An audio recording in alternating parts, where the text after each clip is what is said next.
Ignition sequence start. 6. Landing on the moon, I thought, was the greatest achievement in the world. Contact light. Okay, engine stop. The Eagle has landed. It was a defining moment, and I thought it was amazing. It's one small step for man, one giant leap for mankind. What? I was incredibly pleased to have been able to witness a historic event. But I have subsequently discovered that that was not possible. The lunar landings were more than likely fabricated, faked. I affirm that we didn't go to the moon, and I would bet my life on it. We did not land men on the moon.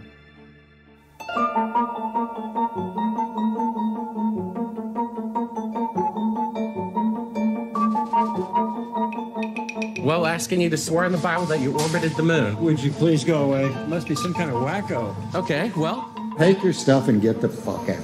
Said you walked on the moon when you didn't. You're a coward and a liar and a thief.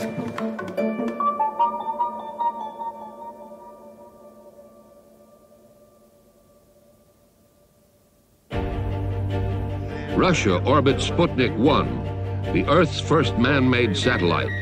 Soviets had launched the first animal, the first man, the first woman, the first spacewalk, the first crew of 3. So there was a concern that they would be more advanced in missile technology as well. So what do you do in poker when you have 2 2s and they've got 3 3s? You bluff. So the United States, through their president, had to have a response to this. We choose to go to the moon in this decade and do the other things, not because they are easy, but because they are hard. The space race was decisively won by the United States. Well, you don't win if you cheat.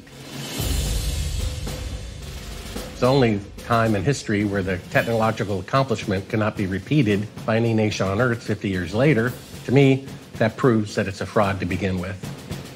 It's like saying Orville and Wilbur Wright in 1903 flew the first heavy-than-air machine, and nobody did it again for 50 years. A machine may be said to be born when it first performs a useful function. This, then, is the birth of a machine and the beginning of an achievement. Let's start with the Saturn V rocket. Height of St. Paul's Cathedral here in London. That rocket did lift off.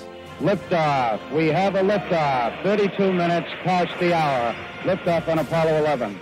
2 minutes after it disappeared from sight, we have to rely on NASA to tell us what's happening next. These F-1 engines were not capable of performing the way NASA claims. My belief is, and my actual belief, and actually I think this is fact, is that the Apollo Saturn rocket ended up in the Atlantic Ocean after it launched.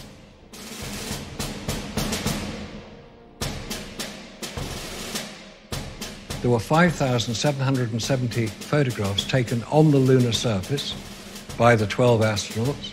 The only proof you need to prove that the moon landings are fake is that one picture where an astronaut's shadow is at 12 o'clock and a shadow from a rock 5 feet away is going at 9 o'clock. That's impossible to happen in sunlight.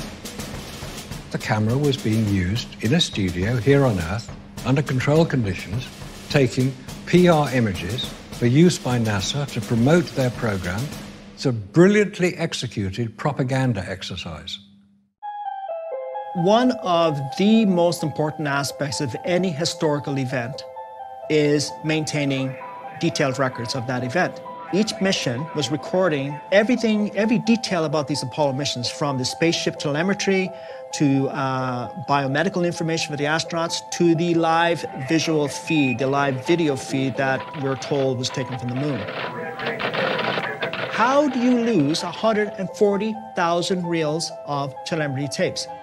Oh, come on. This is the most significant event of the 20th century. And they taped over it. What, shows of I Love Lucy?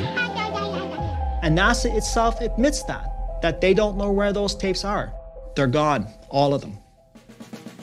Hey, John, this is perfect with the LIM and the rover and you, and come on out here and give me a salute.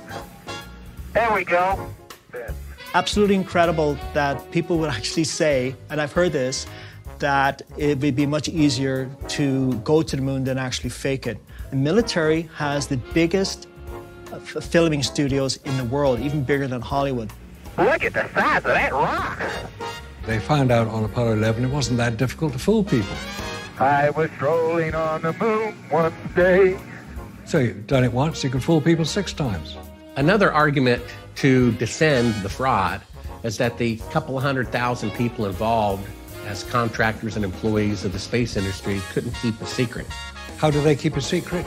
They don't. They only knew enough to do their job. It's called compartmentalization. Do you really think the CIA is so stupid to tell the person making the glove or the door or the boot, hey, the moon landings are fake, but don't tell anybody? I think within my lifetime, we will see an admission that the Apollo moon missions were fake. If it weren't for people's emotional attachment, they would clearly see it.